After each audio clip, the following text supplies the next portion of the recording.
કરું માતાઓ બહેનો થોડાક આગળ આવી જાઓ. પાછળ એકદમ પેક થઈ ગયું છે. હવે કોઈ નવા આવશે તો બેસવાની તકલીફ પડે એવી છે. છેક આ ડોલ સુધી આવી જાઓ ને બહેનો. ભાઈઓ પણ થોડાક આગળ આવી જઈએ. ભાઈઓ પણ થોડાક આગળ આવી જાઓ ને ભાઈ. આભાર.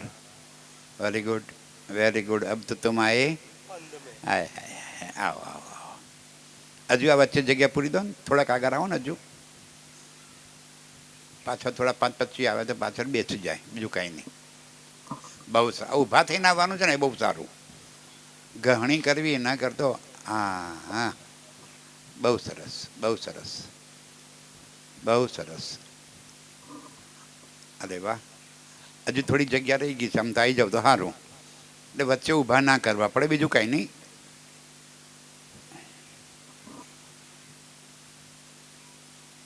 મોબાઈલ શક્ય હોય તો સાયલેન્ટ કરી દો. બોલો શ્રી પ્રાણનાથ પ્યારે કી. प्रथम लागो दो चरण को, धनिय न छुड़ाइयो खिन, डाक तली लाल एडिया, मेरे जीव के ये ही जीवन, इन पाँव तले पड़ी रहूं, धनी नजर खोलो बातून, पलन वालू निरखु नेत्रे, मेरे जीव के ये ही जीवन, मेरे जीव के ये ही जीवन. साथ जी जागिए, सुन के शब्द आखिर, सकल आउद अंग साज के, दौड़ मिलिए धनी निज घर, दौड़ मिलिए धनी निज घर, साथ जी जागिए. प्रणाम सुंदर साथ जी. आप हक श्री राजे महाराज वे धाम के धनी सच्चिदानंद स्वरूप आप श्री प्राणनाथ जी श्री कुलजुमवाणीना माध्यम थी आपण सौ ब्रह्मात्माओने संबोधी रह्या छे के साथ जी जागीए. आ जागवू एटले शुं? अत्यारे थोड़ा ऊंघी गेला छीए आपणे, अत्यारे जागीए छीए ने. तो साथ जी जागीए. राजी के जागो, जागवू एटले शुं? सावचेत थई जाओ, चेतन थई जाओ. આપણે બધા જ ભલે દૈહિક દ્રષ્ટિએ જાગીએ છીએ, પરંતુ આત્મદ્રષ્ટિએ બરાબર ભર નિંદ્રામાં છીએ. કેમ? આત્મની પહેચાન નથી થઈ. આજે પરમાદરણીય ચંદુભાઈ જે આ બુક વિમોચન કરવા જઈ રહ્યા છીએ, કલી મેં દેખ્યા જ્ઞાન અચંબા.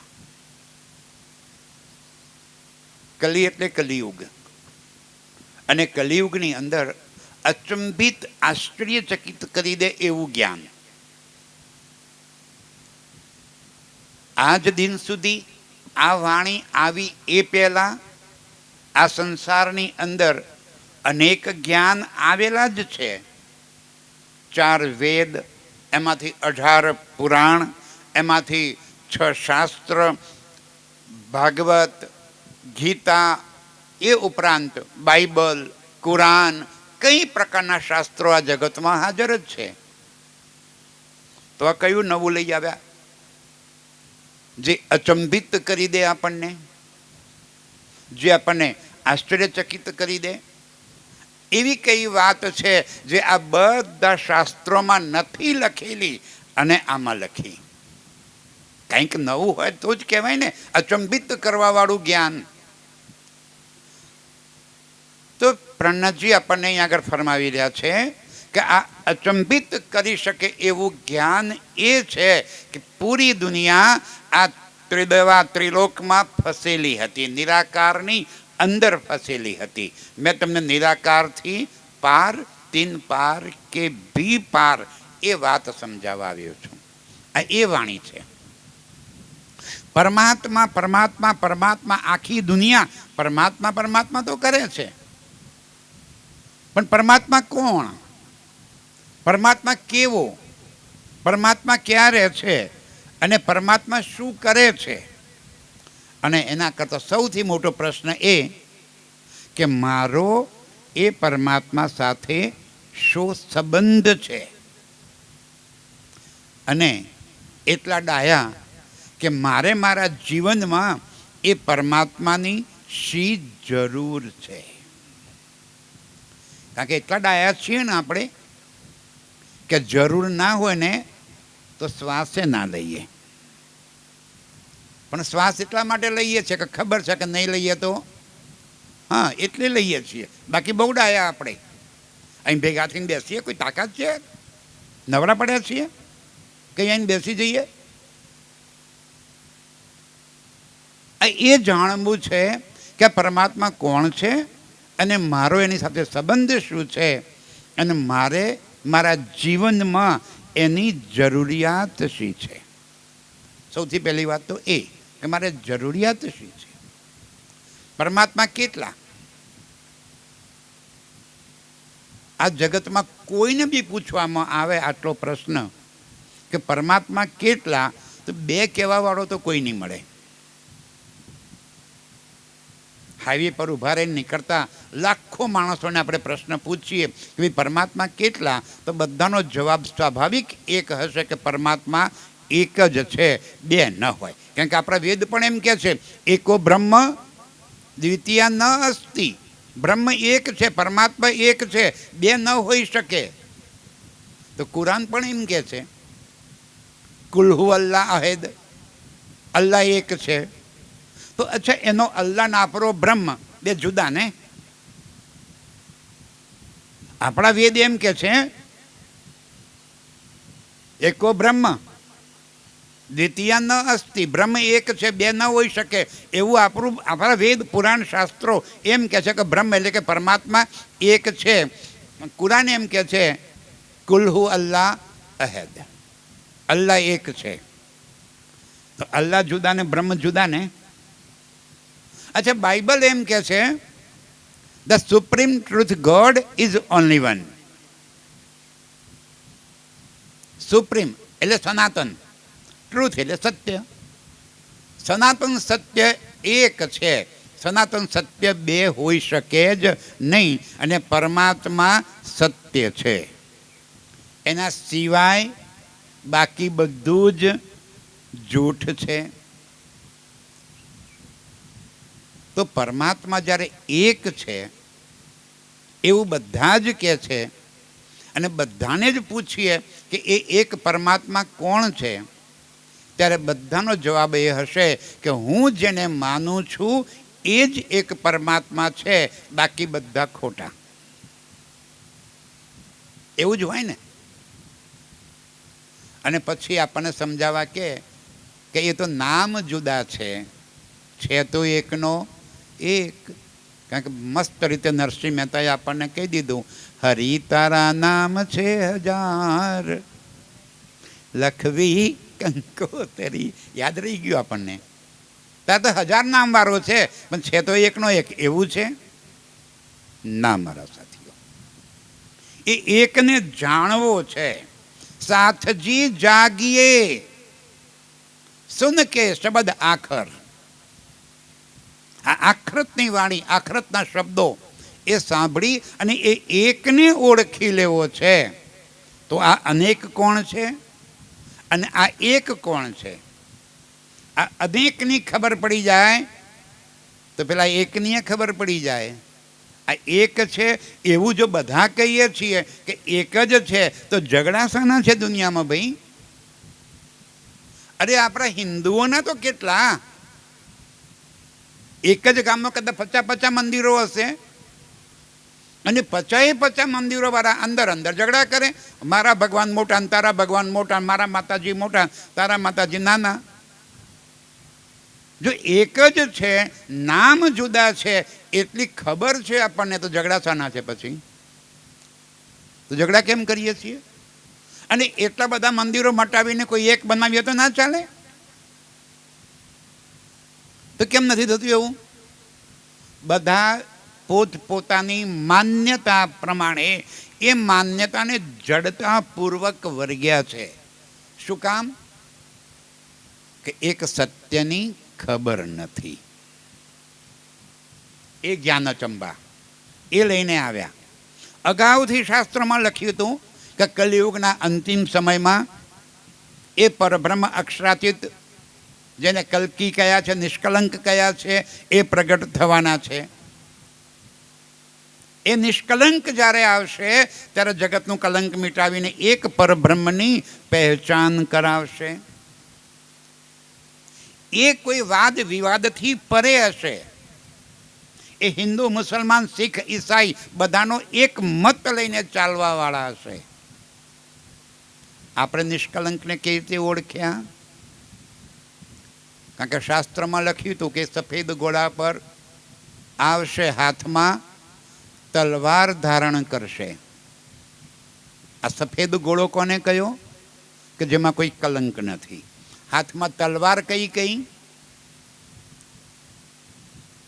સુરાહીની, પેલી કઈ રાજસ્થાનમાં બને સુરોહી, એ તલવાર?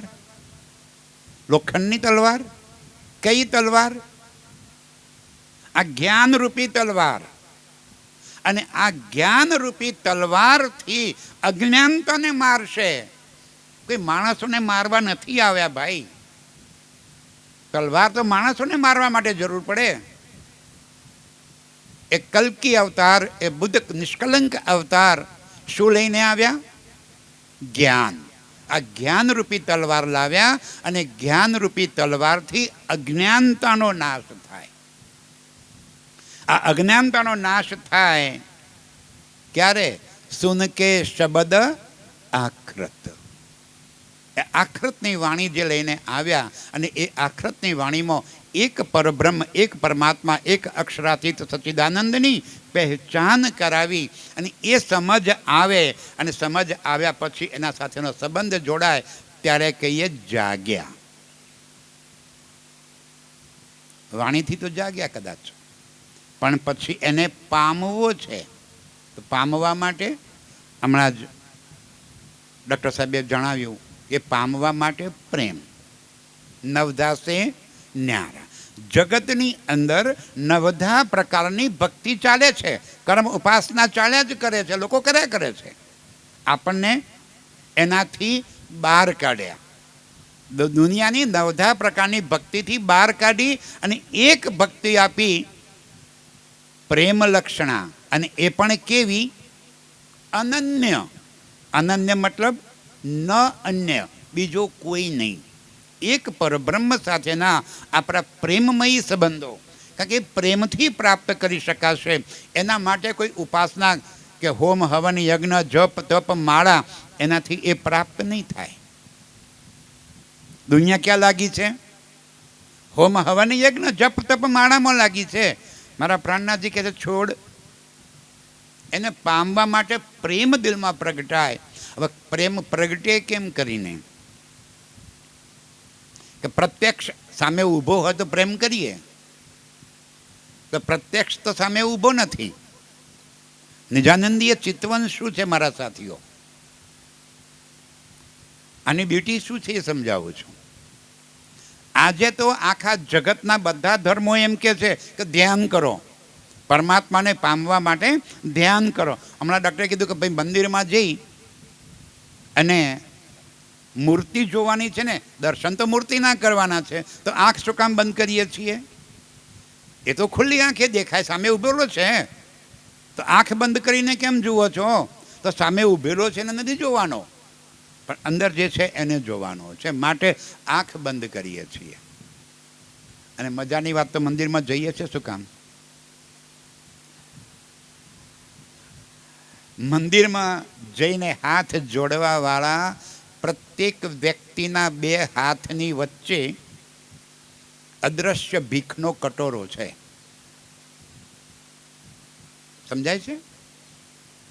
મંદિરમાં જઈને મૂર્તિ આગળ હાથ જોડનાર પ્રત્યેક વ્યક્તિના બે હાથ વચ્ચે દેખી ના શકાય એવો ભીખનો કટોરો છે. સતત એક જ વાત, આપજો બાપા. એના માટે મંદિરો બનાવ્યા. ચેતન, અચેતન. ચેતન કહે જડકો, તું મને કછુક દે, કંઈક આપ. જડ કહે ચેતન કો, ભાઈ તારો બેઠાયો, હું બેઠો, તારી એક ફૂટી કે બે? ગાંડો થઈ ગયો છે? એ બધા ભેગા થઈને ફંડ ફારો કર્યો. જયપુર, ઉદયપુર, અંબાજી ગયા. ભગવાનના શોપિંગ મોલ ચાલી રહ્યા છે. એ શોપિંગ મોલમાંથી એક મૂર્તિ ઉપાડી તમે કિંમત કરીને અહીં આવ્યા. શોપિંગ મોલ શબ્દ વાપરું છું કેમ, દુકાનો છે ને. હું ગયો હતો એકવાર મારા એક મિત્ર સાથે. ભગવાન મહાવીરની જૈન હતા, એમને મહાવીરની મૂર્તિ લેવી હતી.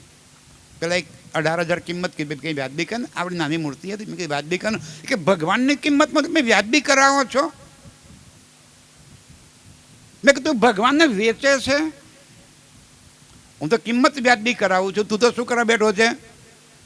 વાહ ભાઈ વાહ. હું એમ કહું કે વ્યાજબી કર, તો કે તમે ભગવાનની કિંમત કરાવો છો, એટલે તું ભગવાનને વેચવા બેઠો છે, એનો વાંધો નહીં. શું કરી રહ્યા છીએ? એ શોપિંગ મોલમાંથી પાછા બધા જેટલા તમારે જે ભગવાન જોઈએ એ બધા ભગવાનની મૂર્તિઓ ત્યાં હતી. અને પાછી તમારા બજેટ પ્રમાણેની. કેટલું બજેટ છે? 50,000નું તો 1.5 ફૂટની આવશે, 1 લાખનું 3 ફૂટની આવશે. પૂર્ણ કદની જોઈએ છે 5.5 લાખ, 6 ફૂટ પૂરી. કેવી જોઈએ છે? લાવો ફાળો કરો ભેગો અને બેસાડો, અને પછી મંત્રોચ્ચાર કરીને એમાં શું પૂરી દેવાનું? શાબાશ. એટલે પેલા કવિએ કીધું, મને એ જોઈ હસવું હજારો વાર આવે છે, આજે તારો બનાવેલો તને બનાવે છે. એમાં આપણે પ્રાણ પૂરવાના અને પછી આખી જિંદગી એની પાસે માંગવાનું, આપજે આપજે ને આપજે. આ ભગવાન છે, આ પરમાત્મા છે, આ એની પાસે આપણે એની પાસે આ જોઈએ છે આપણે? ના મારા સાથીઓ, એના માટે ધર્મ નથી, એના માટે ભક્તિ નથી. એટલે કીધું અનન્ય પ્રેમ લક્ષણા. જ્યાં અનન્ય પ્રેમ લક્ષણા છે ત્યાં માંગવાનું છે જ નહીં. કારણ કે પ્રેમમાં તો હંમેશા કુરબાન થવાનું હોય, પ્રેમમાં તો મરમીટવાનું હોય, પ્રેમમાં માંગવાનું ના હોય. એમાં તો પોતાની જાતને સમર્પિત કરી દેવાની હોય કે હું તારા આશ્રય, હું તારા શરણે. જે વિધ રાખે ધની તે વિધ રહીએ. તું રાખે તેમ, મારી કોઈ ડિમાન્ડ નહીં, મારી કોઈ માગણી નહીં. પણ આ ક્યારે બને? જ્યારે પરમાત્માની પહેચાન થઈ જાય. કેવી રીતે થાય જરા સમજાવું. જે બ્રહ્માંડમાં આપણે બેઠા છીએ અત્યારે હાલ, એ બ્રહ્માંડ પહેલેથી છે કે બન્યું? આજે તો વિજ્ઞાન પણ એમ કહે છે ભાઈ કે આ બ્રહ્માંડની ઉત્પત્તિ થઈ. ગૂગલને પૂછો, અત્યારે જગતગુરુ તો ગૂગલ જ છે.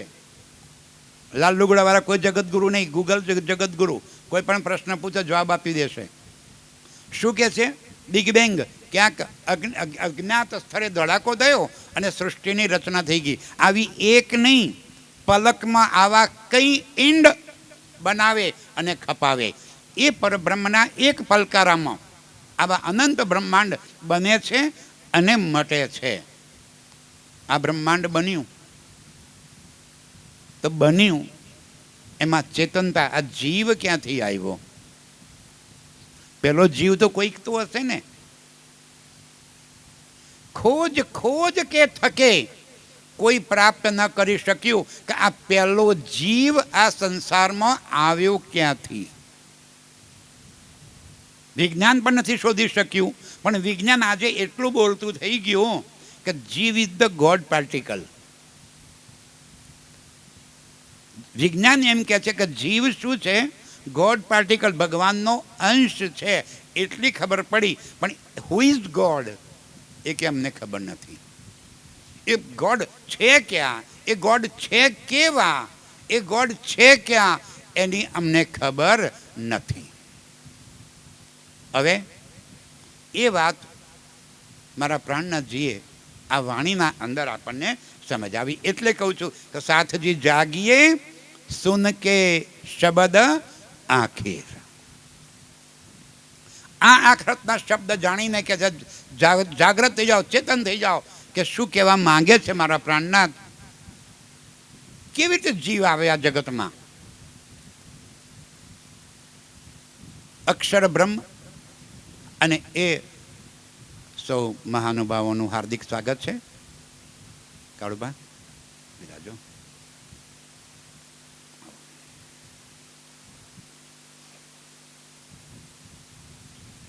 ચૌહાણ સાહેબ આવો, મારી બાજુમાં આવો.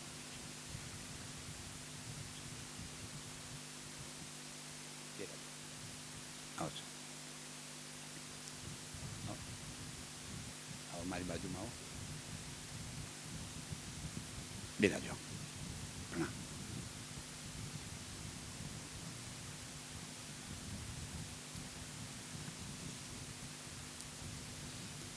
બોલો શ્રી પ્રાણનાથ પ્યારે કી. ફરી આપણે એના અનુસંધાનમાં જોત રહી જઈએ. અક્ષર બ્રહ્મ. અક્ષર બ્રહ્મ એટલે અક્ષર કોઈ વ્યક્તિનું નામ નથી. ફરી વાર સુંદરસાદજી, સંસ્કૃતની અંદર ક્ષર એટલે નાશવાન, બનવા અને મટવા વાળું, એને ક્ષર કહેવાય. અને જે અખંડ અને અવિનાશી છે એને અક્ષર કહેવાય. સાદી વ્યાખ્યા છે. બને અને મટે એ ક્ષર, અખંડ અને અવિનાશી એ અક્ષર. હવે આ બ્રહ્માંડની ઉત્પત્તિ થઈ તો એક નિયમ છે પ્રકૃતિનો કે જે બને એ મટે, જન્મે એ મરે, માટે એને કહેવાય ક્ષર. બનવા અને મટવા વાળું છે એ ક્ષર, જે અખંડ અવિનાશી છે એ અક્ષર. તો એ અક્ષર આ બ્રહ્માંડની ઉત્પત્તિ અને લય માટે કારણભૂત છે. એ અક્ષર આ જીવની મૂળ સ્વરૂપ ત્યાં છે. કેવી રીતે? તો કે એ અક્ષર બ્રહ્મના અંતસ્કરણ, મન, ચિત્ત, બુદ્ધિ અને અહંકાર. શાસ્ત્રોમાં એના મનને કહ્યું છે અવ્યાકૃત. અવ્યાકૃતનો અર્થ થાય છે અવ્યક્તકૃત. જે અવ્યક્ત છે એ કૃત થઈ ગયું, વ્યક્ત થઈ ગયું. અવ્યક્ત ક્યાં હતું? અક્ષરના મનની અંદર. જે અવ્યક્ત હતું એ બન્યું. જેમ કે આપણી પાસે એક પ્લોટ હોય, મકાન બનાવવું છે, તો મકાન પહેલાં ક્યાં બને? જમીન પર? ના, પહેલાં મનમાં બને કે મારે કેવું જોઈએ છે. 2 bedroom, 3 bedroom, hall, kitchen, toilet, bathroom, parking area, ફલાણું ફલાણું ફલાણું, આટલું મારે જરૂર છે. જેવું મનમાં બન્યું એવું આર્કિટેક્ટ ડિઝાઇન કરે ને એવું કોન્ટ્રાક્ટર બનાવી દે. જેવું હતું એવું પ્રત્યક્ષ બન્યું. અક્ષર બ્રહ્મના મનની અંદર આવા કઈ બ્રહ્માંડ બને અને મટે? ક્યાં આગળ? મનમાં. અને જે મનમાં બને એનું ક્યારેય પણ શાશ્વત સ્વરૂપ ન હોય. એટલે અક્ષર બ્રહ્મના મનની અંદર આ બ્રહ્માંડની ઉત્પત્તિ તો થઈ ગઈ. અવ્યક્ત હતું એ કૃત, દેખાતું થઈ ગયું, પ્રત્યક્ષ દેખાતું બની ગયું. હવે એમાં જીવ ક્યાંથી આવ્યો? તો અક્ષરનું જે ચેતન સ્વરૂપ છે, ચિત્તનું સ્વરૂપ, જેને કહ્યું છે સદાશિવ. સદાશિવ એટલે કોણ? સદા એટલે કાયમી, અખંડ. અને શિવ એટલે જીવનું મૂળ સ્વરૂપ. આ જીવ આવ્યો ક્યાંથી? કોઈક તો પહેલો જ જીવ આ જગતમાં આવ્યો હશે ને. પછી વંશવૃદ્ધિ થતી ગઈ અને સૃષ્ટિનું નિર્માણ બની ગયું. કોઈક તો પહેલો હશે બ્રહ્માંડ બનતા સાથે. ક્યાંથી આવે? અરે ભાઈ, આપણે ભણતા હતા ત્યારે આપણને આપણા 10મા 11મા ધોરણમાં ભણાવવામાં આવતું હતું કે પૃથ્વીની ઉત્પત્તિ થઈ. એવું ભણ્યા હતા આપણે? કેવી રીતે ભણ્યા હતા? કેવી રીતે થઈ? તો કે સૂર્યમાંથી એક ટુકડો છૂટો પડ્યો. એક નહીં, એમાં અનેક ટુકડા બની ગયા. અનેક ટુકડાઓ એટલે ગ્રહો, અને એમાંનો એક ટુકડો એટલે આપણી પૃથ્વી. તો પૃથ્વી ક્યાંથી ઉત્પન્ન થઈ? સૂર્યમાંથી. હવે વિજ્ઞાન ના પાડે છે આજે કે સૂર્યમાંથી ઉત્પન્ન થઈ હોય તો સૂર્યના ગુણ અહીંયા આગળ આવે. સૂર્યની અંદર હેલિયમ વાયુ છે એ અહીં આગળ આવે. ત્યાં અણુ પરમાણુનું સતત વિઘટન થતું રહ્યું છે તો અહીંયા આગળ એવું થાય. અહીં નથી થતું એવું. આજે કહે છે કેવી રીતે બન્યું? તો આ સમગ્ર સૃષ્ટિ એક સાથે બની ગઈ. કુરાન કહે છે ખુદાએ કીધું હો જા અને બની ગઈ. આપણા શાસ્ત્રો પણ કહે છે પરમાત્માના હુકમથી આ બ્રહ્માંડની રચના થઈ ગઈ. રચના કરવાવાળો કોઈ છે. હી ધ ક્રિએટર, બનાવનાર, ઉત્પત્તિ કરનાર. આ ક્રિએશન છે. જગત શું છે? એનું ક્રિએશન છે. ધ્યાનથી સુંદર સાધજી. તો એ અક્ષર બ્રહ્મના ચિત્તને કહ્યું છે સદાશિવ. સદાશિવ એટલે કાયમી મૂળ જીવનું જે અખંડ સ્વરૂપ છે એને સદાશિવ કહ્યો. અને એ અક્ષર બ્રહ્મનું ચિત્ત આ જગતની અંદર પ્રગટ થયું. ધ્યાનથી, કોણ પ્રગટ થયું? એનું ચિત્ત, મનનું સ્વરૂપ આ જગતમાં આવ્યું. પણ ચેતન હતા એટલે અહીં ચેતન થયું અને એનું નામ આપ્યું આદિનારાયણ. આદિ એટલે સર્વપ્રથમ, નાર એટલે મોહ તત્વ, આરણ્ય એટલે રહેવાવાળો. આદિનારાયણ કોઈ વ્યક્તિ થોડો છે. આ મોહ તત્વની અંદર જે સૌથી પહેલી ચેતના પ્રગટ થઈ એને નામ આપ્યું આદિનારાયણ. હવે એ આદિનારાયણ નહોતા નર કે નહોતા નારી, એટલે એને શાસ્ત્રોએ બીજું નામ આપી દીધું અર્ધનારીશ્વર. અડધું અંગ શિવજીનું, અડધું અંગ પાર્વતીનું. અને એ રીતે એક કાલ્પનિક ચિત્ર બનાવવામાં આવ્યું કે અડધું શિવનું ને અડધું પાર્વતીનું. એવું કોઈ સ્વરૂપ છે નહીં. એ કહેવાનો ઉદ્દેશ એ છે કે એ જે આદિનારાયણ પ્રગટ્યા એની અંદર નર અને નારીના યુગ્મ ગુણ સમાહિત હતા. હવે મોહ તત્વની અંદર આવ્યા એટલે મોહ લાગ્યો. અને મોહ લાગ્યો ત્યારે દિલમાં સંકલ્પ થયો કે હું એક છું, એકમાંથી અનેક થાવું. એકમાંથી અનેક થવાનો સંકલ્પ કર્યો ત્યાં એકમાંથી બની ગયા બે. અંબેમાની આરતી ગઈએ છે ને આપણે. જયાદ્યા શક્તિ અખંડ બ્રહ્માંડ નિપાવ્યા, પડવે પ્રગટ્યા. સૌથી પહેલા કોણ પ્રગટ્યું? એ પરમ શક્તિ. શક્તિ એટલે સ્ત્રી સ્વરૂપમાં નથી. અહીંયા આગળ એ પરમાત્માની ચેતન શક્તિ આ જગતમાં પ્રગટ થઈ, જેને અર્ધનારીશ્વર પણ કીધું અને જેને આદિનારાયણ પણ કહેવામાં આવ્યું. અને એકોહમ બહુશ્યામ, એક છું અનેક થવાની જ્યારે ભાવના કરી ત્યારે એકમાંથી બની ગયા બે. શું કહીએ? દ્વિતીય બેય સ્વરૂપ શિવ શક્તિ જાણું. એકમાંથી બે બની ગયા, શિવ અને શક્તિ, નર અને નારી. આ નર અને નારી જે બની ગયા એને બ્રહ્મા અને વિષ્ણુ પણ કીધું, મહાવિષ્ણુ અને મહાલક્ષ્મી. આ મહાવિષ્ણુ એના નાભી કમળમાંથી એક કમળ ઉત્પન્ન થયું. એના 3 ગુણ બની ગયા, રજોગુણ, સતોગુણ અને તમોગુણ. આ 3 ગુણને જ બ્રહ્મા, વિષ્ણુ અને મહેશ કયા. તૃતીયા 3 સ્વરૂપ ત્રિભુવનમાં બેઠા. કયું ત્રિભુવન? વૈકુંઠ. આ 3 સ્વરૂપ બની ગયા, રજોગુણ, સતોગુણ ને તમોગુણ. અને બ્રહ્મા વિષ્ણુને મહેશ કીધા. એને જ જવાબદારી સોંપી જીવની ઉત્પત્તિ કરવાની, જીવનો પોષણ કરવાનું, જીવનો સંહાર કરવાનું. એને અંગ્રેજીમાં ગોડ કીધા. Generator, operator, destroyer, GOD. કેટલી સરળ વાત છે. એમાંથી 5 તત્વ બન્યા, જલ, વાયુ, પૃથ્વી, અગ્નિ ને આકાશ. 5 તત્વ, 3 ગુણ મળી અને સૃષ્ટિની અંદર તમામ દેહ બની ગયા.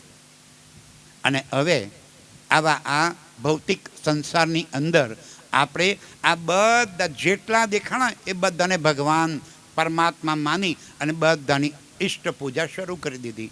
પહેલાં આદિનારાયણ હતા, એમાંથી 2 બની ગયા, નર અને નારી, શિવ અને શક્તિ. મહાલવષ્ણી, મહાવિષ્ણુ, એમાંથી 3 બ્રહ્મા, વિષ્ણુ ને મહેશ. એમાંથી 5 તત્વ જલ, વાયુ, પૃથ્વી, અગ્નિ, આકાશ. આ બધાને ભગવાન બનાવી દીધા. જળ દેવતા, વાયુ દેવતા, અગ્નિ દેવતા. કેવા હોય અગ્નિ દેવતા? એક સુંદર પુરુષનું ચિત્ર બનાવ્યું અને નીચે લખી દીધું કે અગ્નિ દેવતા. એવા હોય? ચૂલામાં હાથ નાખો તો ખબર પડે અગ્નિ દેવતા કોને કહેવાય. એ ફોટામાં છે જ અગ્નિ દેવતા નથી, એ કાલ્પનિક ચિત્રો છે મારા સાથીઓ. એક સમજાવવા માટે, આ જગતને સમજ આપવા માટે આવા અનેક દેવી દેવતાઓને આપણે જેને સમજ ન પડી એને ભગવાન બનાવી દીધા, રોગચારાને ભગવાન બનાવી દીધા. આજે તો ખબર પડી કે બરિયા રોગ છે, શીતળા રોગ છે.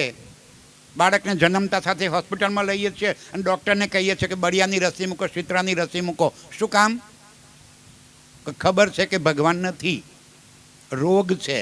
અને છતાંય બળિયાદેવના મંદિર ભરપૂર ચાલે, શીતળા માતાના મંદિર ભરપૂર ચાલે, અને આજે બાધાઓ રાખીએ. કેમ? શું માની બેઠા છીએ એમના આપણે?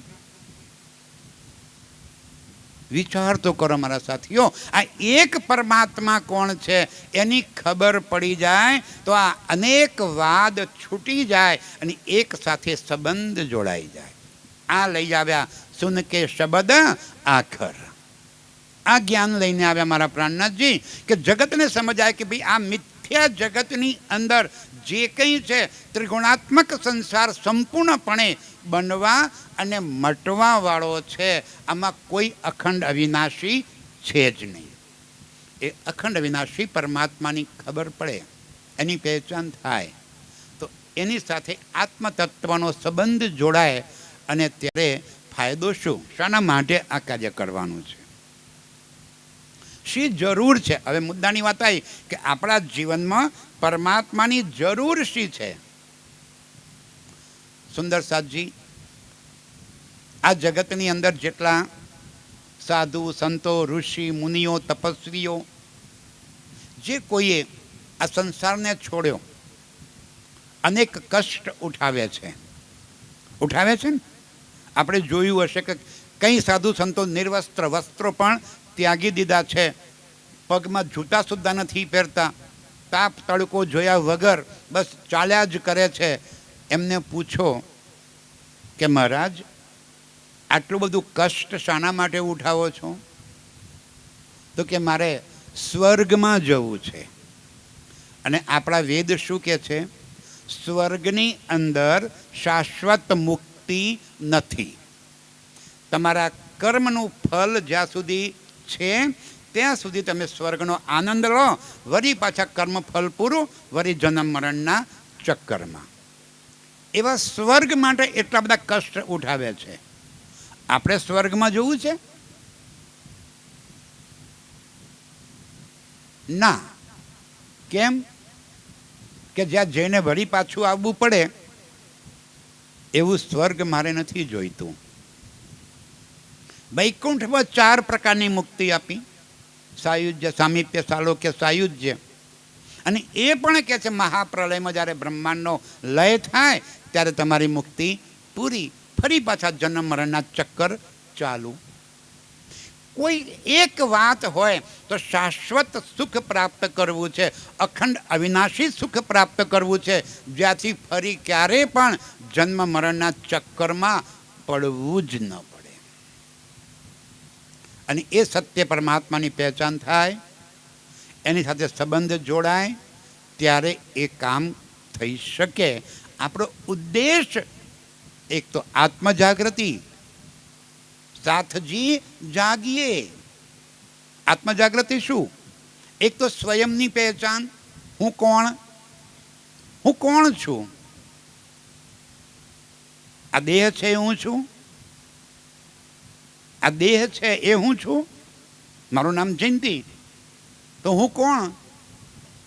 જયંતી ના, અંદર જે ચેતન નીકળી ગયું પછી જયંતી તો સ્મશાનમાં, જયંતી સ્મશાનમાં જતો રહ્યો તો અંદર કોણ છે, એ કોણ છે, એ હું કોણ છું, એની ખબર પડે.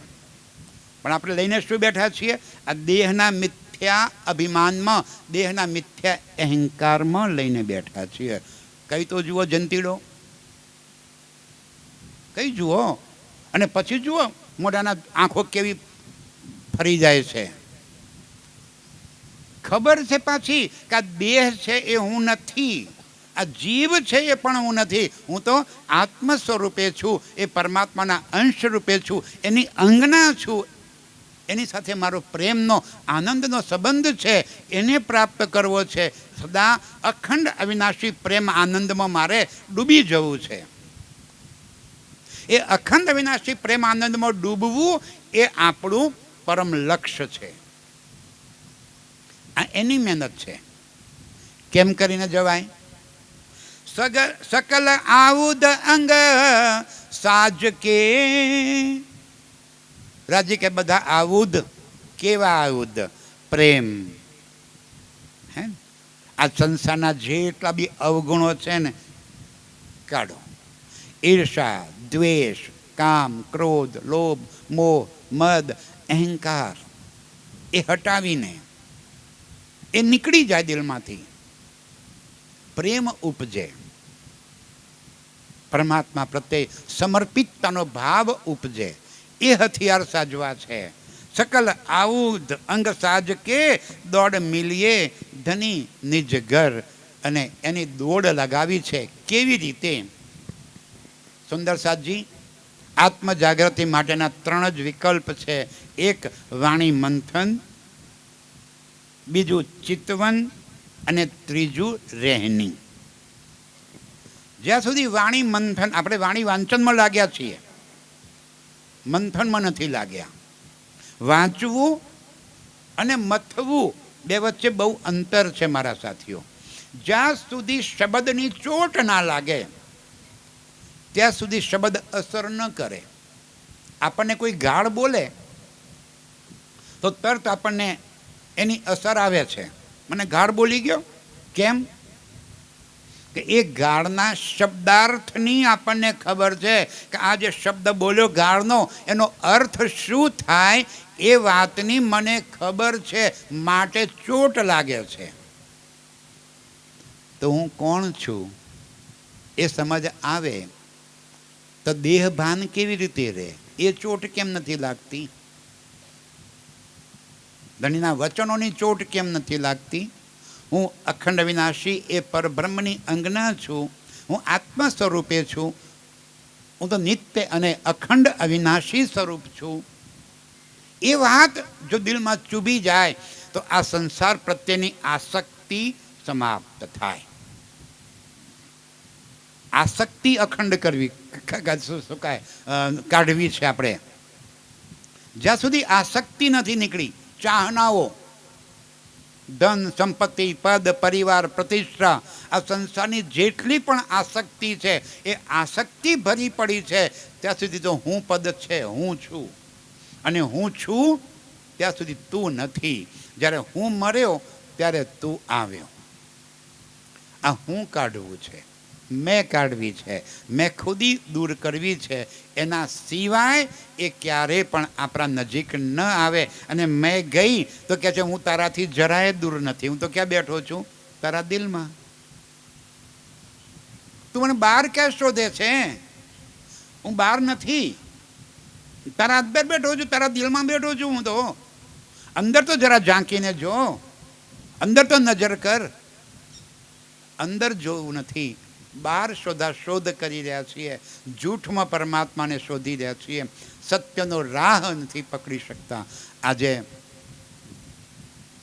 પરમાદરણીય ચંદુભાઈએ જે ગ્રંથ અહીંયા આગળ પ્રસ્તુત કરવા જઈ રહ્યા છીએ, કલી મેં દેખ્યા જ્ઞાન અચંબા. આ જ્ઞાન અચંબા કે જે સત્યની પહેચાન કરાવે છે. તો શું આજ સુધી જે ગ્રંથો આવ્યા એ સત્યની પહેચાન નથી કરાવતા? ના, બિલકુલ નથી કરાવતા. હા, એ ગ્રંથોની અંદર સત્યની સાક્ષીઓ જરૂર લખેલી છે. પણ પરમાત્માની લીલા શું છે? પરમાત્મા કેવા દેખાય છે? પરમાત્મા સાકાર છે કે નિરાકાર છે? કે સાકાર નિરાકારથી પણ પરે શુદ્ધ સાકાર સ્વરૂપે, નૂરમયી સ્વરૂપે છે? કોઈ બતાવી શક્યું નથી. તો એને સત્ય જ્ઞાન કેવી રીતે કહી શકાય? હા, સંસારિક જ્ઞાન જરૂર છે. સત્ય જ્ઞાન મારા પ્રાણનાથ લઈને આવ્યા અને એને કહ્યું છે જ્ઞાન અચંબા. એની સાથેનો સંબંધ જોડી શકીએ આ જ્ઞાનથી. આ વાણીના મંથન કરવાથી તો ફલશ્રુતિ સ્વરૂપ એ જ આવે કે આત્મ જાગ્રત અને આ સંસારથી પરે મારા નિજ સ્વરૂપમાં હું જાગૃત થઈ જાઉં. આના સિવાય માનવ જીવનનો બીજો કોઈ ઉદ્દેશ ન હોઈ શકે. માનવ જીવનનો આ એકમાત્ર ઉદ્દેશ છે કે મારે મારા સ્વસ્વરૂપને જાણી મારા સ્વસ્વરૂપમાં લીન થઈ જવું છે. આ સંસાર પ્રત્યેની આસક્તિ છોડી એક પરમાત્મા સાથે એકાકાર એક રૂપ થઈ જવું છે.